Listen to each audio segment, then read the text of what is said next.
And when a man that God uses is ever touched by God, he's put into what God himself calls a royal priesthood.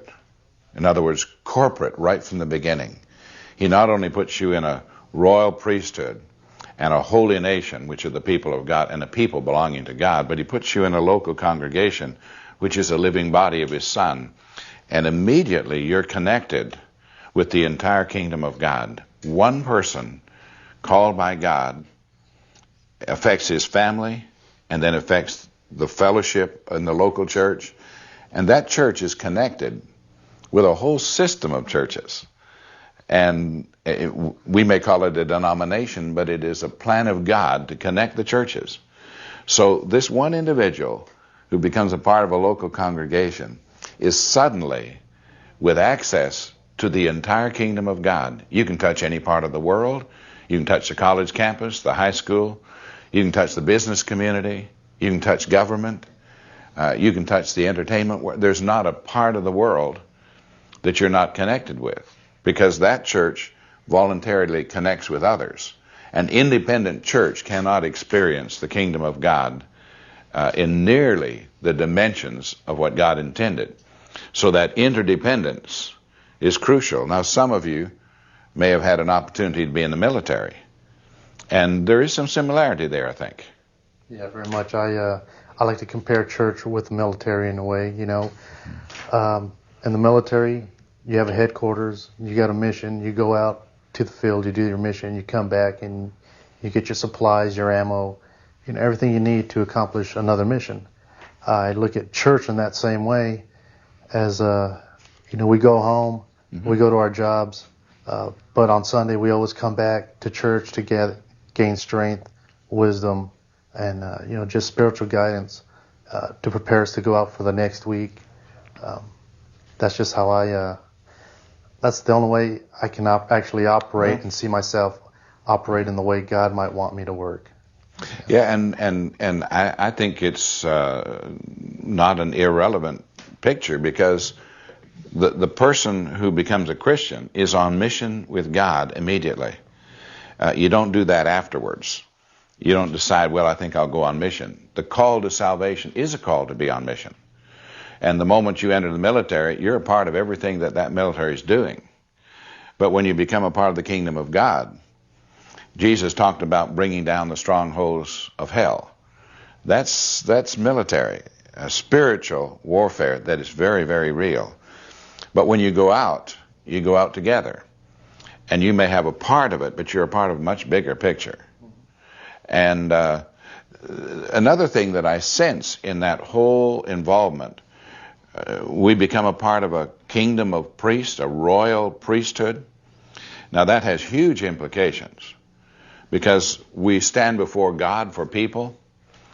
We represent God as an ambassador of Christ for people. We're a part of guiding people into a worship experience with God, out of which comes our mission, as if we stand before the commander-in-chief, but we do it together. And this mutual interdependence is crucial if we're to see the full picture of what God's about. Now, we've talked about this matter of becoming a part of the people of God, and then we may think, well, there's so many denominations, or there's culture, or are these things divisive? And I'd say no. God is a God of incredible diversity.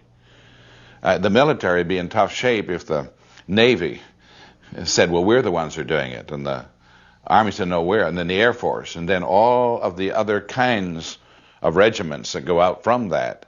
Diversity is not disunity.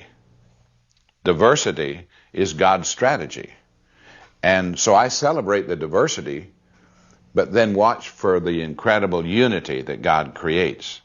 Uniformity is not unity. God is a God of diversity. So we have different races that can touch people that none of us can touch. And we have different cultures that sensitize us to people. God's goal is to put his people with one heart under his commandership to touch every corner of the earth, every part of society. And to me, it's exciting when one person becomes a part of a local church, and that church understands they're a part of a much bigger picture, that one individual has access for his entire family, and then his family has access to other families, and that whole church helps them and assists them. But that church is linked with other churches.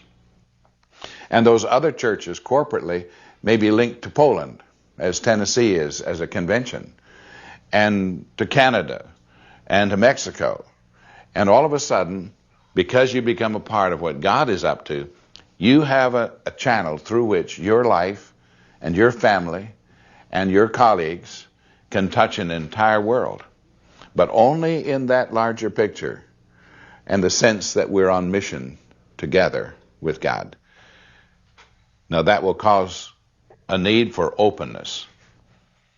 In the military, what would happen if you were not open one to another? And it was total darkness where you were, but you hadn't built a relationship with your colleagues. But because you do, there's a bonding. And when it's dark for you, your colleague has something that you need, so he immediately shares. And then the situation is relieved. Or some recruits come in. I mean, that picture is enormous. And so in our life of our churches, I think we need to be absolutely open with one another. And when you're hurting, our brother has worked through it. And he can, when it's dark for you, it's light for him. He's been through it. So when you put that interdependence together and then go on mission with God in our world, I think literally the gates of hell cannot prevail against it. And it's wonderful just to be a part of the people of God and to see what God's doing through men. You know, I think this whole study in our time together has given us a whole, at least me, a whole fresh understanding of how God is touching men and calling them to be a part of a group. Don't ever let your life not be a part of a real meaningful group in the life of a church family that's connected with other church families. So your personal family and your church family and the larger family can be on mission with God.